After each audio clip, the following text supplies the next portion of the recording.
certainement. Voilà, depuis le jeudi passé, on a évolué avec des questions, on a évolué en train de répondre à des questions qui ont été posées. Mais aujourd'hui, j'aimerais d'abord commencer avec quelque chose que j'ai eu à laisser. Il y a un passage qu'on a eu à lire, juste une petite portion. Vous connaissez bien le passage, c'est dans Ecclésiaste 3, le verset premier. Euh, vous connaissez bien. Là, on avait lu le jeudi passé, on a lu juste le, le premier verset. Et on n'a plus vu des autres versets qui suivaient. Mais j'aimerais que nous puissions lire du verset premier, Ecclésiaste 3, du verset premier jusqu'au verset, euh, on va quand même lire, hein, jusqu'au verset, on peut même aller jusque... Bon, ça va. Je vais lire et là où je vais m'arrêter, on s'arrête. On commence d'abord là, on commence au verset premier et je serai en train de lire. Je lis au nom de Jésus. La Bible dit ceci. Il y a un temps pour tout. On a lu ça le jeudi passé. Il y a un temps pour tout. Un temps pour toute chose sous les cieux. Deux, un temps pour naître et un temps pour mourir. Un temps pour planter et un temps pour arracher ce qui a été planté. Un temps pour tuer. Ouf, ça m'a quand même... un temps pour tuer et un temps pour guérir. Un temps pour abattre et un temps pour bâtir, un temps pour pleurer et un temps pour rire, un temps pour se lamenter et un temps pour danser. Verset 5, un temps pour lancer des pierres et un temps pour ramasser des pierres, un temps pour embrasser et un temps pour s'éloigner des embrassements, un temps pour chercher et un temps pour perdre, un temps pour garder et un temps pour jeter. Je crois que je vais me limiter au verset 8. Un temps pour déchirer et un temps pour coudre. Un temps pour se taire et un temps pour parler. Un temps pour aimer et un temps pour haïr. C'est dur, hein? Un temps pour la guerre et un temps pour la paix. Je crois que j'irai même jusqu'au verset 9. Quel avantage celui qui travaille retire-t-il de sa peine? Parole de vie dit ceci, quel avantage retire le travailleur du mal qu'il se donne? Quel avantage? Il y a un temps pour tout. Le jeudi passé, on était en train de répondre aux questions et il y a je m'étais limité en train de parler de la saison de croissance. J'ai abordé le sujet sur la saison de croissance, la saison où nous sommes en train de grandir. Cette saison te demande de l'attention, te demande ton attention à toi. La saison de croissance ne te demande pas juste, euh, juste, juste le temps d'observer les choses, que ça passe vite, mais la saison de croissance te demande d'être attentionné, d'y mettre ton cœur, de mettre ton cerveau. Ça te demande de te souvenir de ce que tu as déjà entendu. La saison de croissance demande assez que tu exerces ton intelligence, que ça commence à faire remonter des souvenirs des choses que tu as eu à apprendre, des souvenirs des choses que tu as eu à contracter, à connaître. La saison de croissance te demande plus d'attention et avoir l'esprit qui pose beaucoup de questions. J'en ai parlé le jeudi passé. Quand tu es dans une saison où tu sais que tu es en train de grandir, on ne grandit pas juste par l'observation, on grandit par l'attention que nous prêtons sur les choses qui sont censées nous aider à aller loin, mais on grandit aussi par la manière dont nous posons des questions pour avancer. Quelqu'un qui veut grandir, qui ne pose pas des questions, ne saura pas atteindre les objectifs de sa croissance. Si on veut aller loin et on veut grandir, on se doit de poser des questions qu'il faut afin de connaître mieux et d'aller de l'avant. Imaginez-vous un enfant, vous avez un enfant à la maison, votre fils ou votre fille, vous ne l'avez jamais vu vous poser une question. Vous l'avez jamais entendu vous poser une question. Ça va quand même faire poser, ça va quand même vous déranger. Un enfant qui ne parle pas, un enfant qui n'est pas curieux, un enfant qui ne pose pas des questions, ça renvoie à dire que cet enfant a un problème. Ça peut commencer à vous déranger d'une certaine manière. Mais un enfant qui sait poser des questions, un enfant qui, vous avez des enfants embêtants comme ça, qui posent beaucoup de questions, un enfant qui t'embête avec des questions, ça veut dire que c'est un bon signe. Quand vous avez un enfant qui pose beaucoup de questions, parent que vous êtes, c'est un bon signe. Un très bon signe par rapport à sa croissance. Dans sa croissance, il a besoin de poser des questions afin de pouvoir grandir intérieurement. On grandit parce que l'on comprend. On ne grandit pas au hasard. On grandit parce qu'il y a de la compréhension. Personne ne peut dire qu'il a eu à grandir sans comprendre certaines choses. C'est à chaque fois que tu arrives à une compréhension que tu atteins une autre dimension de ta vie. La compréhension t'emmène à atteindre une autre dimension de la vie. Quand tu comprends une situation, ça te donne une autre intelligence, une forme d'intelligence qui te permet encore de voir grand et d'aller encore de l'avant. Celui qui comprend les choses se donne cette possibilité de passer à une nouvelle étape. Je le répète, celui qui comprend les choses dans la direction de la croissance, celui qui comprend les choses se donne cette possibilité de passer à une nouvelle étape et d'aller à la prochaine étape. Remarquez les couples qui sont là. Vous allez remarquer qu'à chaque fois que vous avez un gros souci, vous avez un problème dans votre couple, une fois que vous arrivez à désamorcer cette bombe, ce souci que vous aviez eu, vous aviez dans le couple, vous allez remarquer une chose. C'est comme si vous venez de découvrir une nouvelle étape de votre relation. Vous sentez comme s'il y a l'amour change de dimension. Je ne sais pas, les couples sont là et ils peuvent attester ce que je suis en train de dire. Vous sentez, c'est comme s'il y a une autre dimension à découvrir. Là, le Seigneur vient de vous mettre tellement ensemble. Vous venez de traverser un moment où vous vous dites, waouh, là, on vient d'apprendre et on a cette sensation, on a cette conviction, cette ferme assurance que le Seigneur vient de nous faire passer à une nouvelle dimension. Je prie que le Seigneur nous aide, que nos problèmes deviennent des escaliers qui nous aident à monter, à aller dans une autre dimension. J'aimerais dire à quelqu'un, à chaque fois que tu traverses des situations difficiles, si tu considères ça comme des choses qui ne vont pas s'arrêter, c'est que le problème avec toi, tu viens de t'arrêter.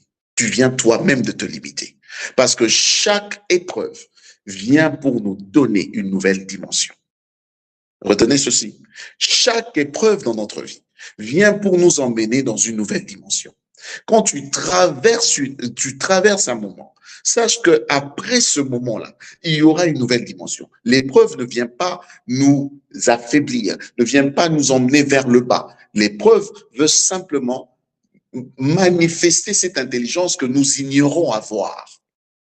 Manifester cette intelligence que nous ignorons avoir, cette intelligence qui nous emmène à nous souvenir des choses. Peut-être que nous-mêmes, on ne sait plus comment ça s'est passé, mais le Seigneur permettra à ce qui est des épreuves, les épreuves qui vont t'emmener à franchir une nouvelle étape.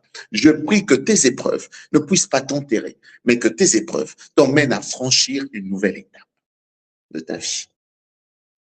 Peut-être que nous sommes là, nous traversons des choses, mais les épreuves que Dieu permet, à chaque fois que tu te dis qu'il y a une épreuve que le Seigneur vient de permettre, c'est que le Seigneur vient de te permettre d'avoir une nouvelle révélation de ta vie. La nouvelle révélation se présente aussi par une épreuve. On grandit parce que l'on comprend. Sans compréhension, la croissance devient difficile. La croissance devient difficile. J'avais dit le jeudi passé, connaître le bien et le mal t'exige une croissance. La connaissance du bien et du mal t'exige une croissance. Je rentre dans les jardins d'Éden en parlant d'Adam et de Ève. J'avais posé cette question. Je crois que Papa Eric est là. J'avais posé cette question, c'est de savoir Adam et Ève, sans connaissance du bien et du mal, s'ils ne connaissaient pas le bien et le mal, est-ce qu'ils auraient quand même cette maturité-là? Est-ce que c'est la connaissance du bien et du mal qui ont fait de telle sorte que Adam et Ève aient une connaissance, comprennent les choses, ou c'est par l'Esprit de Dieu que Adam et Ève étaient déjà dans une dimension de maturité. Donc, je voulais savoir si la maturité venait que par la connaissance du bien et du mal ou venait par le souffle de l'Esprit. Bien-aimés, nous avons été créés pour manifester la nature de celui qui nous a donné son image ainsi que sa ressemblance. Nous n'avons pas été créés pour être dominés par les esprits méchants. Je le répète, nous n'avons pas été créés pour être dominés par les esprits méchants, par les esprits du malin. Nous n'avons pas été créés pour que le diable nous piétine. Nous avons été créés pour manifester la nature de celui qui nous a donné son image, ainsi que sa ressemblance. Et la Bible le dit, nous avons été créés à son image, ainsi qu'à sa ressemblance. Déjà, la dimension de la création, le Seigneur Jésus nous a redonné la nature du départ. Et cette nature que nous n'avons pas besoin de chercher comment grandir dans cette nature. Nous avons besoin de connaître le Fils des dieux et de marcher selon l'Esprit afin que la nature du Fils se manifeste constamment dans notre vie.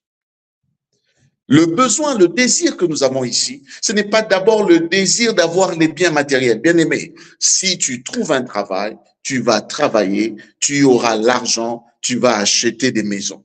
Dites Amen.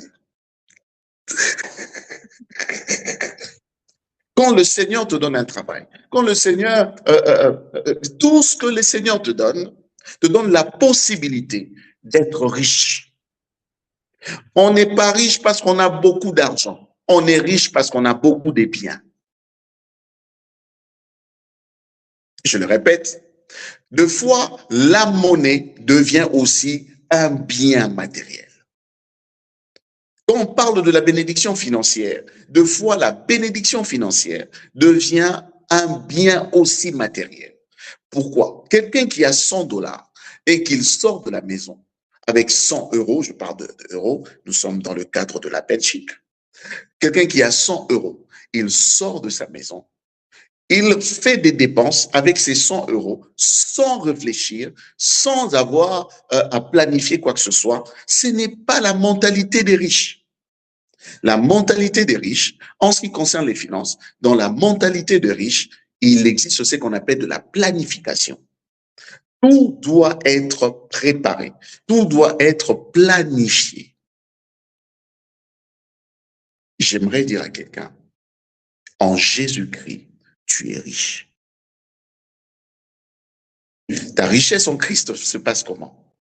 Tout a été déjà prévu. Tout a été déjà préparé.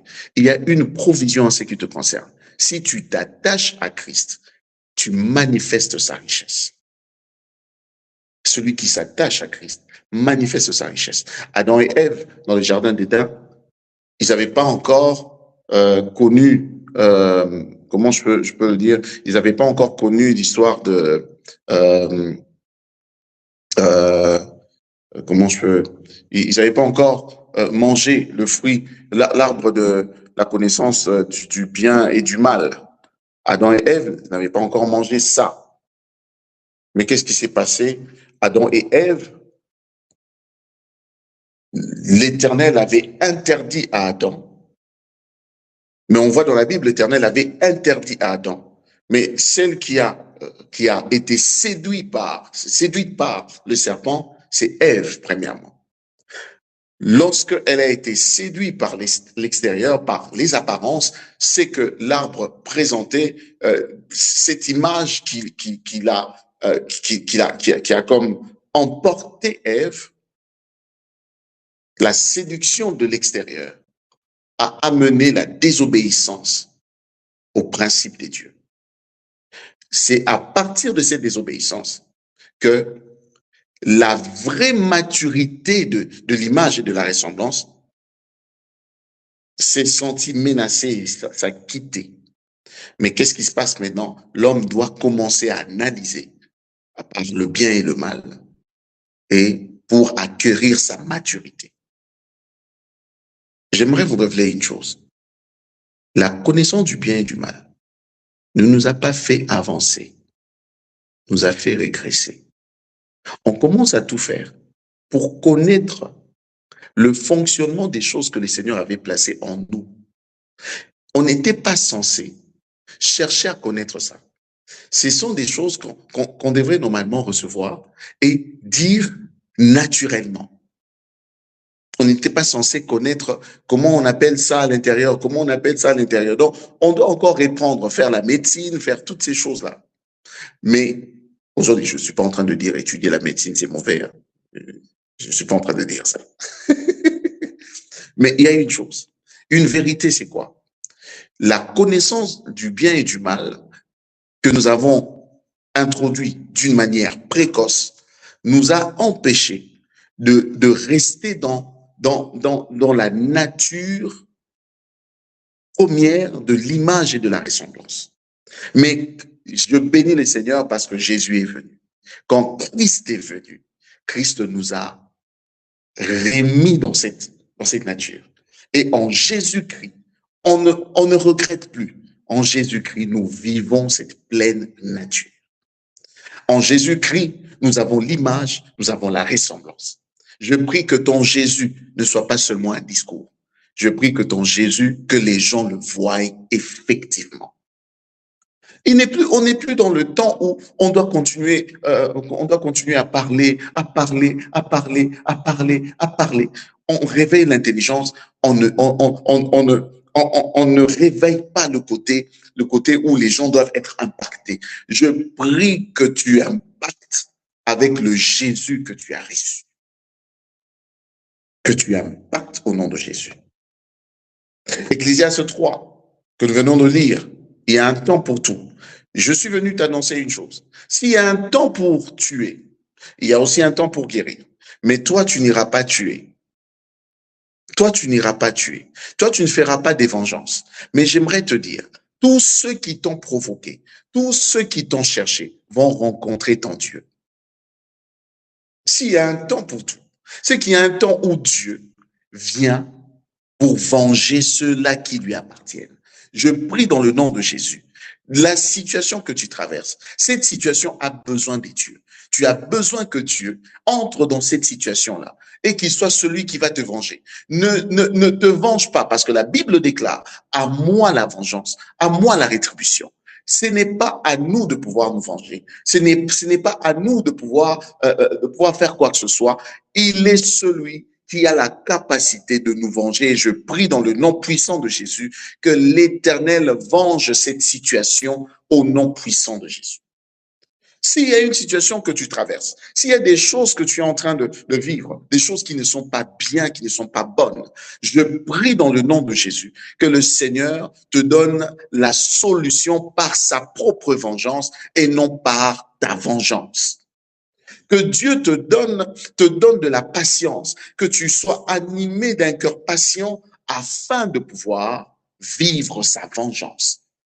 Tu ne vas pas désirer la mort de qui que ce soit, mais tu vas tellement aimer tes ennemis et tu vas le livrer entre les mains du Seigneur. J'ai dit une phrase une fois, l'amour que nous avons pour nos ennemis est une manière pour nous de les livrer entre les mains des dieux. Celui qui aime livre celui qui fait du mal entre les mains du Seigneur. Et je prie dans le nom de Jésus, tu n'as pas besoin de te venger. Si les gens commencent à te tourmenter, va au trône de gloire. Mets-toi à genoux. Commence à dire à Dieu, commence à révéler tes émotions. Seigneur, je ne me sens plus bien. Il y a quelque chose qui me trouble. Je ne me sens plus à l'aise. Il y a quelque chose qui me dérange. Commence à le lui dire. Et à chaque fois que tu vas lui dire ça, à chaque fois que tu vas montrer combien tu aimes les autres, mais ton cœur est toujours trahi, l'Éternel prendra cette situation en charge et il va te venger. À moi la vengeance. Il va te venger. La bonne nouvelle est que quand un enfant de Dieu est dans une nouvelle saison, cela signifie qu'il vient de se rendre compte de quelque chose que Dieu a déjà fixé. La nouvelle saison, dans la vie d'un enfant de Dieu, n'est pas quelque chose qui commence au hasard. À chaque fois que tu commences une nouvelle saison, dans ta marche chrétienne, sache que le Seigneur vient de te révéler quelque chose qui a été déjà fixé. Quelqu'un ne m'a pas compris.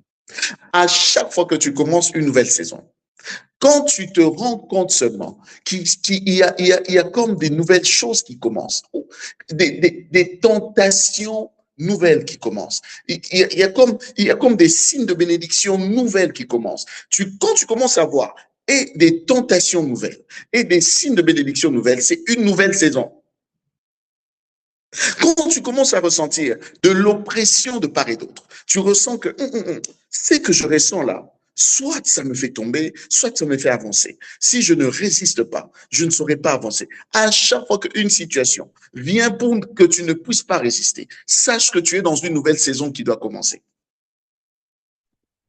Et maintenant, si tu ne sais pas bien comprendre cela, tu vas doubler de classe.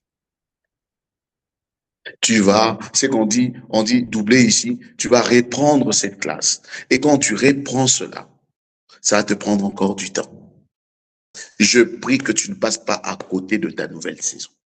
La nouvelle saison qui doit commencer, pendant que je suis en train de le dire, que Dieu te donne même un témoignage demain, que Dieu te donne même un témoignage après-demain. Oh, je le déclare vraiment dans la vie d'une personne, que Dieu te donne un témoignage même après-demain. Pendant cette semaine, jusqu'à ce qu'on va arriver à dimanche, que l'Éternel te donne un témoignage. Que l'Éternel te donne un témoignage, que tu parles de quelque chose que Dieu a eu à faire dans ta vie. Pendant que tu suis les enseignements, que tu ne suis pas seulement les enseignements pour noter, mais que tu notes les choses que tu vas commencer à déclarer. J'aimerais que quand tu notes et que tu aies des éléments, pendant que tu notes, un moment de la journée, tu peux reprendre ton cahier en train de lire les éléments que tu as eu à noter comme des déclarations. Je prie que le Seigneur t'aide à aller de l'avant. Peu importe la saison qui se présente, la saison où tu verras quelqu'un venir chercher à voler ta bénédiction, venir mentir sur ton cas, venir dire des choses que toi tu ne connais pas, sache que tu es dans une nouvelle saison qui doit démarrer. Et tout dépend de la manière dont toi-même tu vas prendre en charge cette nouvelle saison. Tout dépend de la manière dont toi-même tu te diras, Seigneur, comment je me comporte dans cette nouvelle saison. Et la bonne nouvelle, telle que je l'ai dit, c'est quand un enfant des dieux est dans une nouvelle saison. Vous comprenez une chose que je viens de dire, la nouvelle saison ne se présente pas toujours avec des bonnes choses. La compréhension de la nouvelle saison demande beaucoup plus de maturité spirituelle. La maturité spirituelle, tu ne l'as pas par tes propres analyses, tu l'as par la conduite de l'esprit. Marchez selon l'esprit, vous n'accomplirez pas le désir de la chair.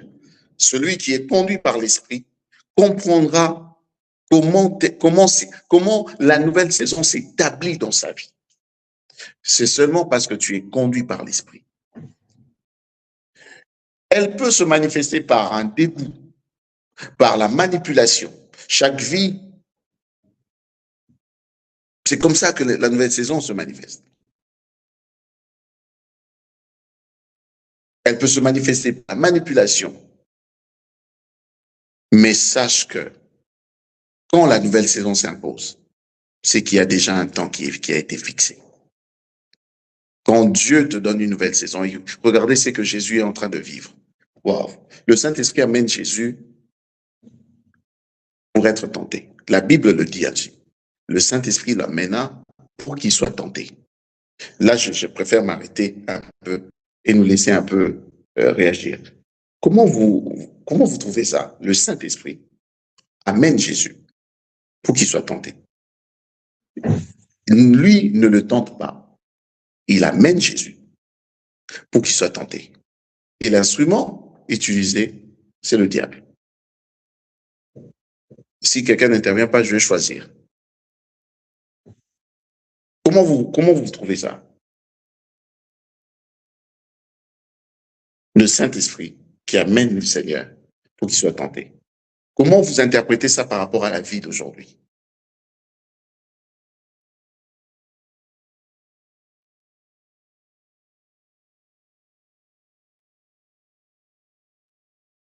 Da, da, da, da.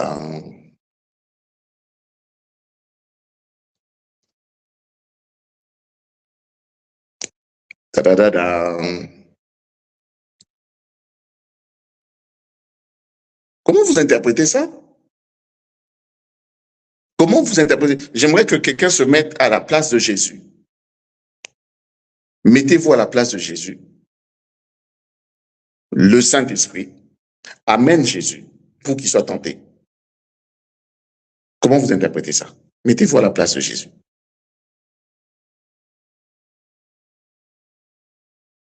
Est-ce qu'il y a une situation similaire?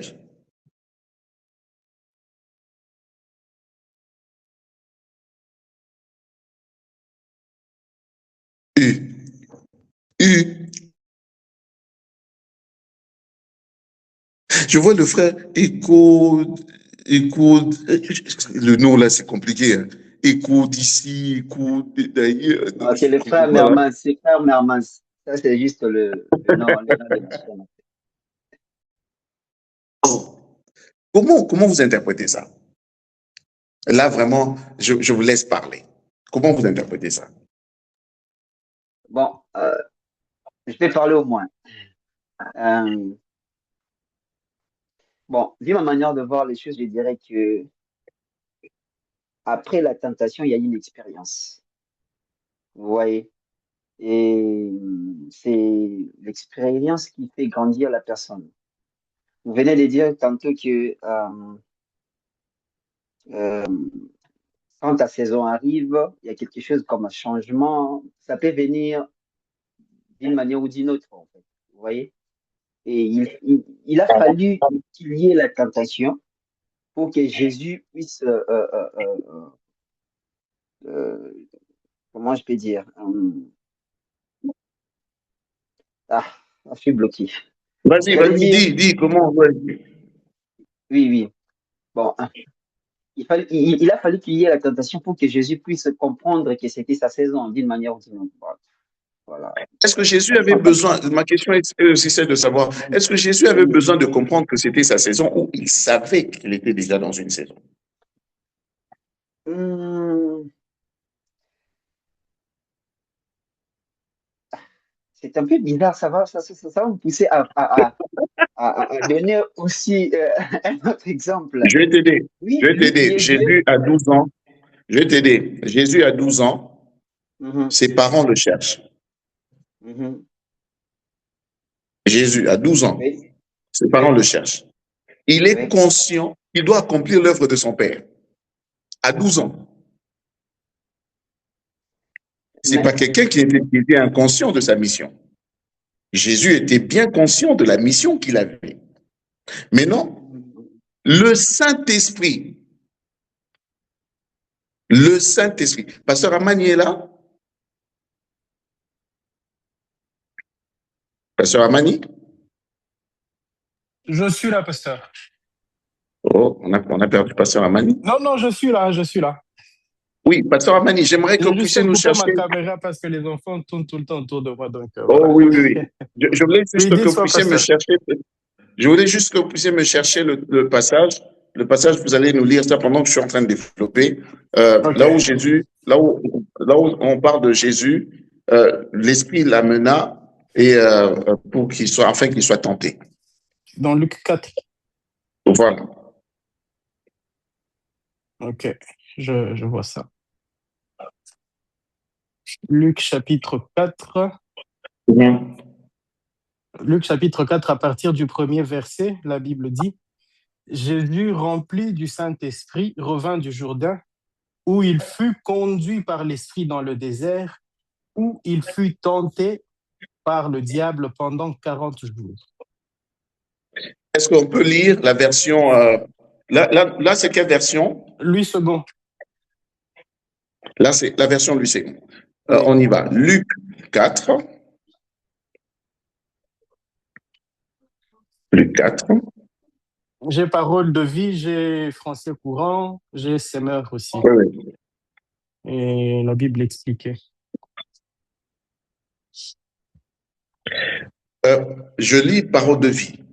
Jésus, rempli d'Esprit Saint, revient du Jourdain et l'Esprit Saint le conduit dans le désert.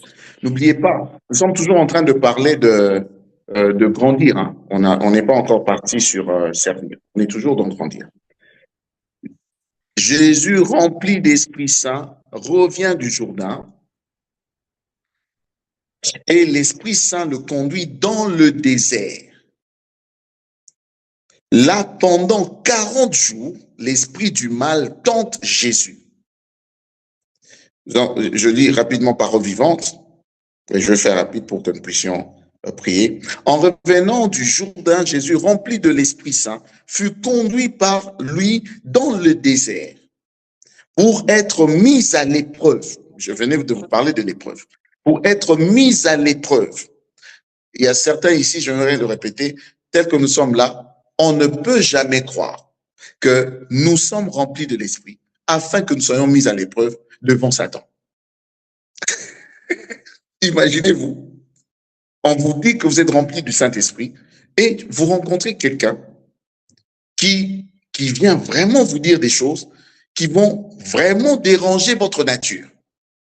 Si vous ne comprenez pas la conversation de Christ avec le diable, c'est une conversation, si on mettait ça dans notre langue, c'est vraiment une conversation qui provoque l'esprit de quelqu'un.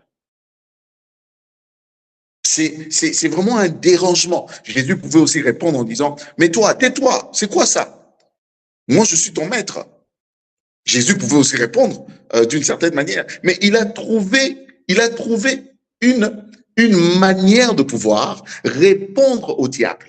Jésus pouvait aussi, tel que nous sommes là, je sais qu'il y a aussi des gens, tu vas quelque part, je sais pas, ben, chacun va se retrouver, hein. Tu vas quelque part, tu reviens vraiment de la prière, tu as chanté, tu es rempli du Saint-Esprit, tu as adoré le Seigneur, tu es tellement pur. Il y a des gens, lorsque tu rentres à la maison, tu es tellement pur, tu reviens de la présence des dieux et tu rencontres quelqu'un qui te dit la chose que tu détestes le plus.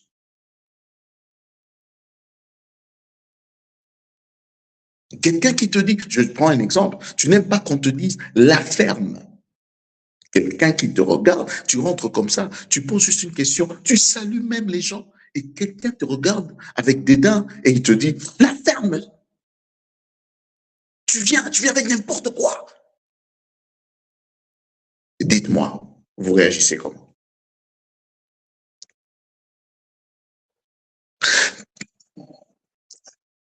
Sœur Tania, vous réagissez comment?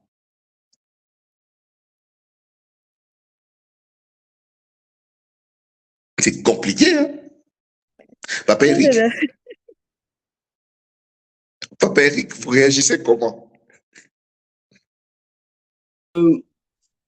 Pasteur, très honnêtement, je vais vous dire, on est chrétien, mais on est humain. La première fois, on réagit en oubliant la théorie de la Bible, ce qu'on veut pratiquer. Ça veut dire qu'on réagit vraiment, la chair prend humainement. Et puis, c'est à ce moment-là, et Dieu merci, je prends ça comme ça, c'est que on se rend compte de ce qu'on vient de faire. Et on se rend compte que on doit vraiment laisser le Saint-Esprit pour qu'il nous fasse porter les fruits qui nous manquent à ce moment-là.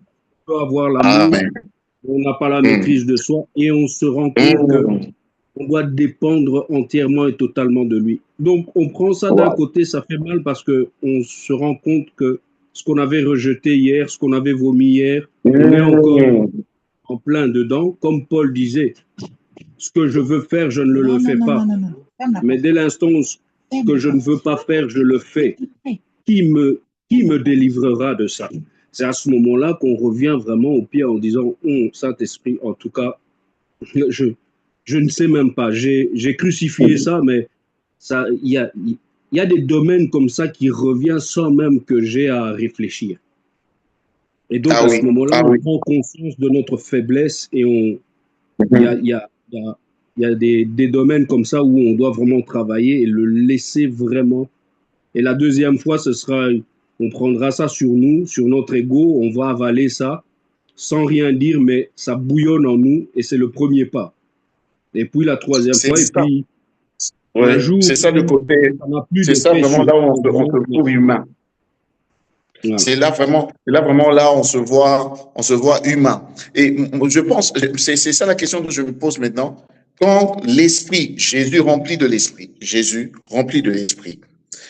on vient de lire ici sur Parole vivante, et en revenant du Jourdain, Jésus rempli de l'Esprit Saint fut conduit par lui dans le désert.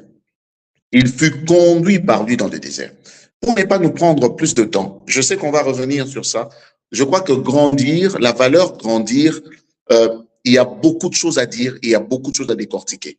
Et moi, dans notre manière à nous, dans cette cellule, de pouvoir grandir, et en parlant des valeurs, il faut que la croissance se manifeste au travers de chacun de nous.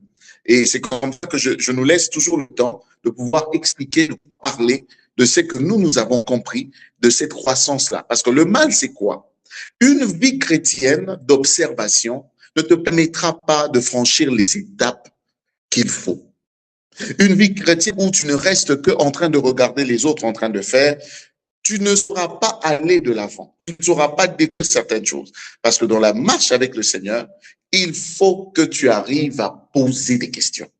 Il faut que tu arrives à te poser à toi-même des questions et que tu arrives aussi à poser des questions à d'autres personnes. Imaginez-vous, nous sommes dans une cellule, on est en train de partager, mais tu restes en train juste d'écouter, mais tu ne sais pas comment c'est que tu écoutes. Tu peux mettre cela en pratique. Cette histoire d'avoir des églises où on ne vient que pour écouter, on ne sait pas à quel moment mettre les choses en pratique, c'est un peu compliqué. Voilà la raison pour laquelle la tentation, quand ça arrive, on ne sait pas vraiment comment réagir. On est émotionnellement, on a beaucoup de choses à l'intérieur. On ne sait pas comment réagir. Papa Eric vient de dire une chose très capitale. Le fait d'être un enfant des dieux, on se rend compte par la suite que la première réaction qui nous est montée est une réaction humaine. Là, on se rend compte. On se dit, quand la deuxième fois ça arrive, ça bouillonne en nous, mais on ne laisse plus la place de pouvoir sortir de nous. Pourquoi? Parce que on a maintenant compris, on a mûri et on ne veut pas que autre chose sorte de nous afin que nous puissions passer à côté de notre bénédiction. Bien aimé, comment le diable nous vole? C'est que Dieu nous a déjà donné et c'est que Dieu a déjà fixé. C'est lorsque nous réagissons émotionnellement et nous faisons des choses dans les émotions. Bien aimé, marcher selon Christ, c'est faire taire les émotions. Lorsqu'on marche selon l'esprit, c'est qu'on fait taire les émotions. Mais pour faire le combat que nous avons, c'est le combat de faire taire les émotions. La croissance d'un enfant de Dieu devient de plus en plus palpable lorsqu'il ne sait plus réagir selon ses émotions. Il sait laisser le Saint-Esprit agir dans sa vie. C'est là que nous grandissons. Il y a des situations, moi je vous rappelle, ma femme elle est là, je vous raconte ça et puis je prie pour vous. Ma femme elle est là en train de suivre. Aujourd'hui le Seigneur nous a fait la grâce, nous avons 13 ans, déjà au mois d'août nous avons 13 ans de mariage et à nos une année de mariage, nous étions en mission au Malawi. Je ne sais pas si vous connaissez le pays Malawi. Nous étions en mission au Malawi et l'apôtre de Rondalo nous avait envoyé au Malawi. Et nous étions précisément dans la ville de Lilongwe. On a fait 2 ans là-bas au Malawi et on a eu nos 2 enfants là-bas. Et ma femme, elle est douce. Elle est très douce. Moi, je suis de l'Équateur. Elle est du Bandundu. Maintenant, vous comprenez un peu, l'Équateur, Bandundu, tout ça. Elle est douce. Normalement, celui qui doit être bouillant, c'est moi. En fait, c'est moi, normalement. Et on arrive au Malawi. Ma femme avait fait quelque chose. Et il y avait comme de l'incompréhension entre moi et elle. Et du coup, elle a haussé le ton. Quand elle a haussé le ton, papa Eric, je me suis dit, elle a haussé le ton sur moi. Elle a osé. J'ai dit non. J'ai alerté le parrain, j'ai alerté sa grande sœur. Votre fille doit prendre l'avion. Elle doit rentrer à Kinshasa. Elle a crié sur moi. Et les parrains l'ont appelé, la grande sœur a appelé. Mais c'était la première fois pour moi de voir ma femme me tenir tête. Elle a dit, c'est comme si elle s'était décidée. Non. Et après, j'ai vu tout le monde l'appeler et moi j'étais content dans mon coin. J'étais très content. Je me dis, on me donne raison. Et après un moment, c'était vers minuit. Je suis parti dans ma chambre, là où j'avais l'habitude de prier, dans la chambre où je priais souvent. J'entends l'Esprit me dire, va demander pardon à ta femme.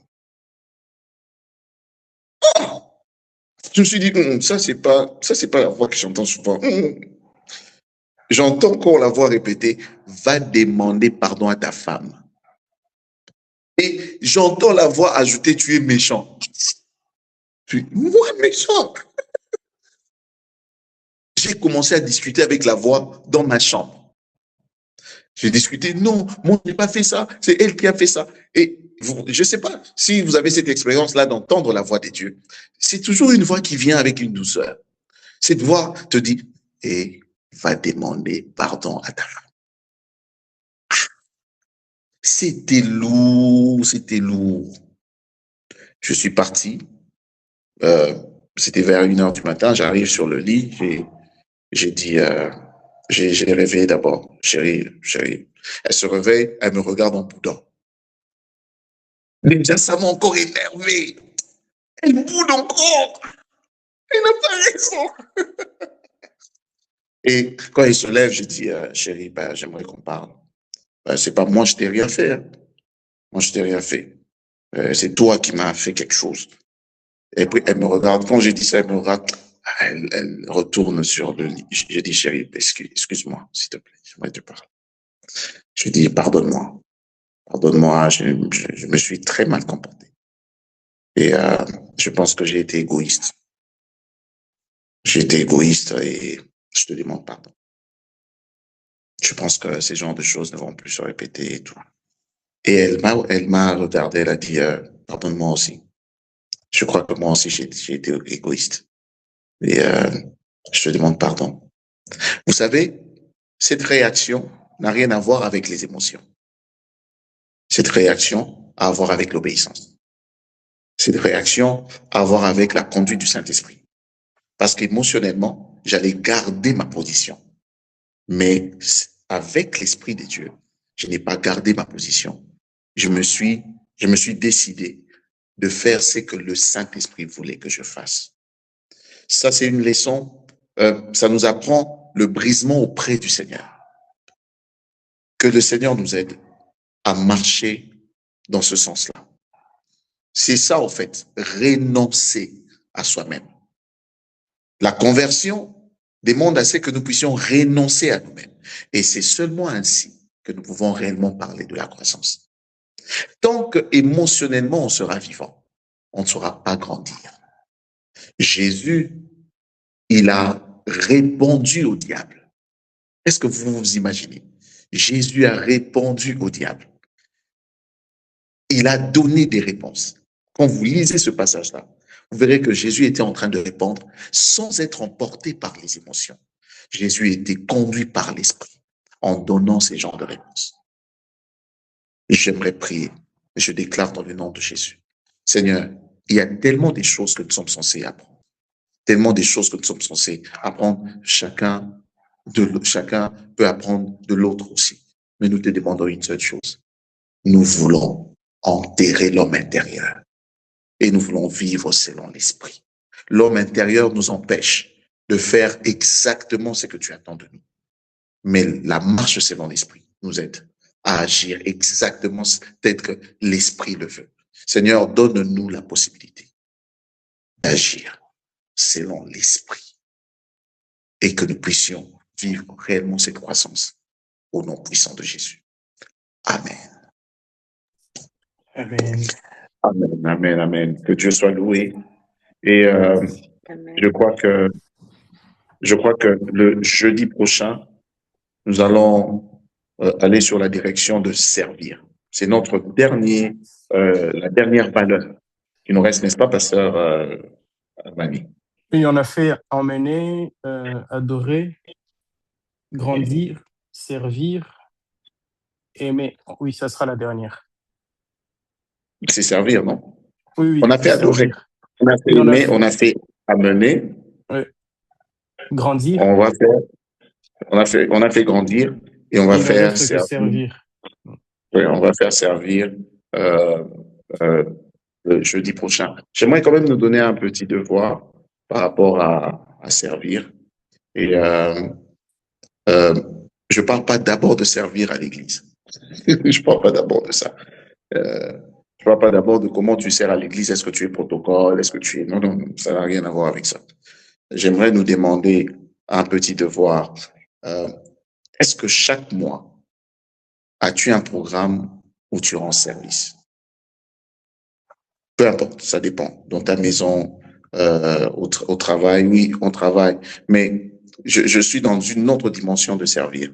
Est-ce que ça t'arrive d'être intentionnellement en train de servir les autres? Intentionnellement. Je ne parle pas de ce service où on part travailler au boulot. Je parle de ce service où c'est vrai que ça nous arrive souvent. Hein. Je crois que c'est à Paris, c'est aussi en Belgique.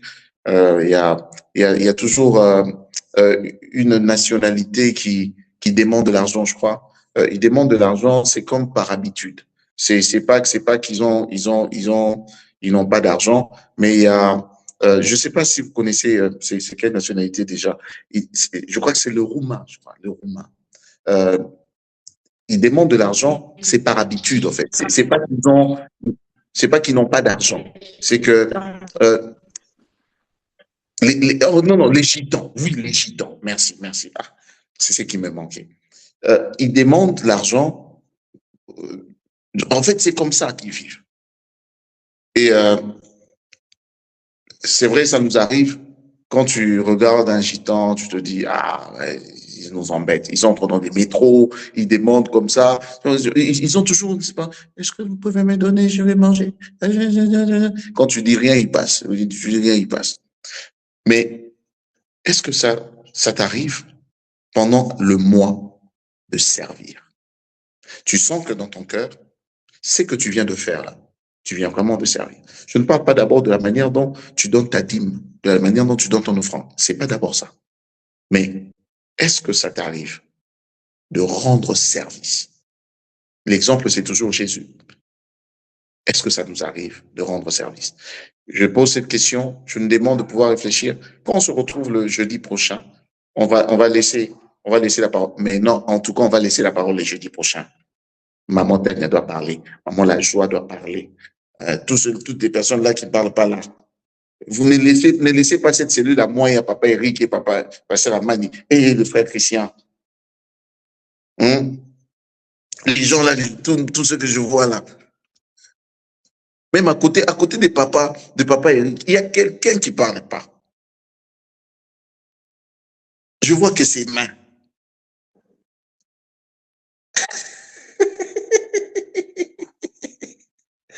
Non, elle doit parler. Donc, on va essayer de partager c'est toujours bien, c'est toujours agréable quand on partage. C'est toujours agréable, ça nous aide encore à aller de l'avant. Servir. Comment vous comprenez ça? Est-ce que ça vous arrive de servir les autres? Est-ce que ça vous arrive de servir les autres? Que Dieu nous aide. Je vais laisser la parole à Maman Aurélie. Elle va nous donner des communiqués.